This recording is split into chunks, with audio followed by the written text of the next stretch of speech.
हमारी film 3 idiots जब release होने वाली थी, रिलीज से पहले हमने कई स्क्रीनिंग्स रखे थे, टेस्ट स्क्रीनिंग जिसको हम कहते हैं, जिसमें कि हम ऑडियंस जैसे आप लोग हैं उनको बुलाते हैं, फिल्म दिखाते हैं, उनसे पूछते हैं कि फिल्म कैसी लगी। ऐसे एक टेस्ट स्क्रीनिंग हमने किया था। बंबई में एक फैक्ट्री में कारीगर लोग काम करते हैं, तो करीब 25-30 कारीगर आए थे उस स्क्रीनिंग में। स्क्रीनिंग के बाद उनका एक कारीगर था, उसने मुझे एक सवाल पूछा जो बहुत कमाल का सवाल था। उसने मुझे ये सवाल पूछा कि सर, पिक्चर के अंत में हमें पता लगता है कि आप तो रणछोड़ दास थे ही नहीं, रैंचो तो थे ही नहीं आप, तो सर्टिफिकेट तो आपको मिला नहीं, तो आप इतने बड़े साइंटिस्ट कैसे बन गए?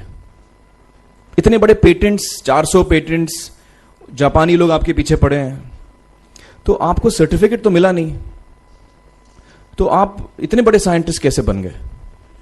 बहुत ही अहम सवाल है ये, बहुत ही इंपॉर्टेंट सवाल है, और ये जो मुद्दा है उसके हार्ट में जाता है ये, कि जब मैं एग्जाम के लिए रट के जवाब देता हूं और वो जवाब में मुझे नंबर मिलते हैं और मैं पास हो जाता हूं, तो मेरे हाथ में एक पर्चा आता है जो मुझे कहता है कि मैं पढ़ा लिखा हूं। लेकिन वाकई मैं पढ़ा लिखा हूं या नहीं, ये अभी तक हमको श्योर मालूम नहीं है। लेकिन जब आप नॉलेज चाहते हैं कि आपको मिले, विद्या मिले आपको, तो फिर वो कागज का मायने कुछ होता नहीं है। तो मैंने उसको जवाब में 2 सवाल पूछे। मैंने बोला उसको कि भैया आपको क्या लगता है मैं अच्छा एक्टर हूं? उसने बोला हाँ, देश भर में आप सब लोग मानते हैं आपको, आप अच्छे एक्टर हैं। मैंने उससे कहा कि भैया मेरे पास कोई सर्टिफिकेट नहीं है जो कहता है कि मैं अच्छा एक्टर हूं, मेरे पास कोई कागज नहीं है जो मुझे बोलता है कि मैं अच्छा एक्टर हूं। मैंने फिर उससे एक सवाल पूछा कि मैंने सुना आप बहुत अच्छे कटर हैं, आपके जो बॉस मुझे बताते हैं कि आप उनके मेन कटर हैं और आपकी बड़ी इज्जत करते हैं वो, आपके पास कोई पर्चा है, सर्टिफिकेट है जो मुझे बताता है कि आप कटर हो? उसने बोला नहीं सर। तो मैंने बोला आपका जवाब आपको इधर ही मिल गया। Education is beyond marks, education is beyond grades, education is what you learn. और मेरी इच्छा है कि हिंदुस्तान में हम एजुकेशन को इस नजरिए से देखें कि हम अपने बच्चों को वाकई शिक्षा दें, और शिक्षा हम खुशी से दें, क्योंकि शिक्षा में सिर्फ ज्ञान नहीं होता, शिक्षा में एक और चीज मिली हुई होती है, वो ये है कि हम अपने बच्चों को डेवलप करते हैं एज ह्यूमन बींग्स। आगे चल के वो जिंदगी में अच्छे इंसान बने, आगे चल के वो अपने पैरों पे खड़े रह सकें, आगे चल के वो इज्जत की जिंदगी जी सकें, आगे चल के वो दूसरों के बारे में ध्यान रखें, आगे चल के वो किसी के चेहरे पे मुस्कुराहट ला सकें, आगे चल के वो किसी की मदद कर सकें। This is what we should develop of our children. ये मेरी फीलिंग है। मैं जहां भी देखता हूं, ये मेरे साथ भी हुआ है जब मैं छोटा था। जब से हमारे बच्चे छोटे होते हैं, जब से बच्चे पैदा होते हैं, बच्चा घर आता है, हम बच्चे को पूछते हैं भाई मार्क्स कितने मिले, फर्स्ट आया कि सेकंड आया? वो बोलता है सेकंड। सेकंड आया तो अरे फर्स्ट नहीं आया, डांट पड़ती है उसको। जो बोलता है मैं 10th आया तो उसकी तो हालत ही बुरी हो जाती है। बच्चे को लगता है यार ये फर्स्ट आना बड़ा जरूरी है। उसको रेस में हम पूछते हैं तुम रेस में फर्स्ट आए कि सेकंड आए? में हम उसको बचपन से, जब से वो लोअर केजी में होता है, जब लोअर केजी में रेस होती है, चमचा मुंह में लगा के उसमें नींबू डाल के भागते हैं। उसमें भी हम बच्चे को पूछते हैं अरे मेरा बेटा फर्स्ट आएगा, ला, ओ बेटा मेरा फर्स्ट आना, मतलब पेरेंट्स चिल्ला रहे हैं बेटा भागो, मतलब नींबू लेके भागो।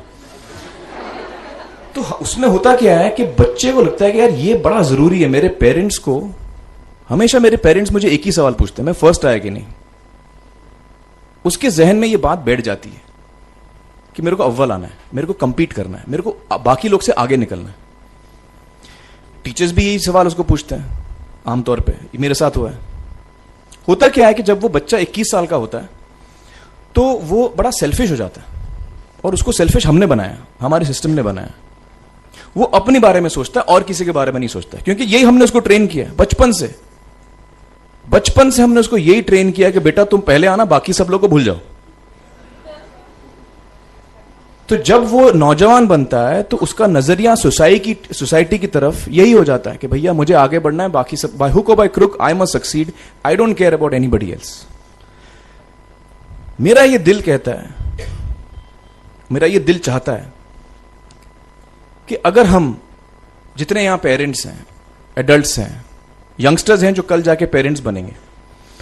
अगर हम अपने बच्चों को ये सीख दें जब वो छोटे हैं, जब वो घर आए हम उसको ये सवाल पूछें, ये नहीं पूछें कि मार्क्स कितने मिले, उसको ये पूछें कि बेटा आज तुमने किसकी मदद की, आज तुमने किसके चेहरे पे मुस्कुराहट लाई। अगर हम उसको ये पूछें तो उसको ये लगेगा कि यार जरूरी ये है, मेरे पेरेंट्स मुझे हमेशा ये पूछते हैं, मार्क्स का तो कभी पूछते नहीं, वो मुझसे ये पूछते हैं कि भैया तुमने किसको हेल्प किया आज। तो हेल्प करना लोगों को, लोगों के बारे में सोचना, लोगों के चेहरे पे मुस्कुराहट लाना, ये मेरे पेरेंट्स के लिए बड़ा इंपॉर्टेंट है। साइकोलॉजिकली वो इस चीज के साथ बड़ा होगा, स्कूल वही जाएगा, पढ़ाई लिखाई वही करेगा, वो उसका नजरिया थोड़ा बदल जाएगा। जब वो बच्चा नौजवान बनेगा, 21 साल का होगा, और सारे बच्चे उस उम्र के जब 21 साल के होंगे, हमारी सोसाइटी चेंज हो जाएगी। क्योंकि तब हमारी सोसाइटी में ऐसे नौजवान होंगे जो खुद के बारे में नहीं सोच रहे, दूसरों के बारे में सोच रहे हैं। तो मुझे लगता है कि सबसे बड़ी चीज जो हमारे एजुकेशन सिस्टम में मैं देखना चाहूंगा, जो मैंने अपने स्कूल लाइफ में नहीं देखी, कि हमको ये अहमियत इस पे दी जा रही है कि हम अपने आसपास के बच्चों को कितना हेल्प कर रहे हैं। कि सबसे पहले तो हर बच्चा खास होता है, ये मैंने डिस्कवर किया अपने रिसर्च में। हर बच्चा खास होता है, हर बच्चे में हमारी तरह, आपकी तरह और हमारी तरह, हर बच्चे में कुछ ना कुछ काबिलियत होती है, कुछ ना कुछ कमजोरी होती है। मुझ में भी कमजोरी है, काबिलियत है, आप में भी कुछ ना कुछ काबिलियत और कमजोरी है, और हर बच्चे में कुछ ना कुछ कमजोरी और काबिलियत होती है। और हमें as parents, as elders, as education system, हमें हर बच्चे की खासियत को पहचानना है, उससे मदद करनी है, उसकी क्या खासियत है, उसका क्या दिल चाहता है, उसे किस चीज में खुशी मिलती है, वो हमें उसको हेल्प करना है कि हम उसको वो ढूंढ सके, और उसमें हमें सपोर्ट करना है, और जो उसकी कमजोरी है उसमें हमें उसको सपोर्ट करना है। मुझे अक्सर एजुकेशन इंस्टीट्यूट्स मुझे बोलते हैं कि हम हमारे स्कूल में सारे बच्चे पास होते हैं, हमारे स्कूल में सारे बच्चे फर्स्ट आते हैं, या हम जो बोर्ड एग्जाम है उसमें हमारे सारे बच्चे पास होते हैं। मुझे एक सवाल पूछना है कि हमारे कितने बच्चे खुश हैं।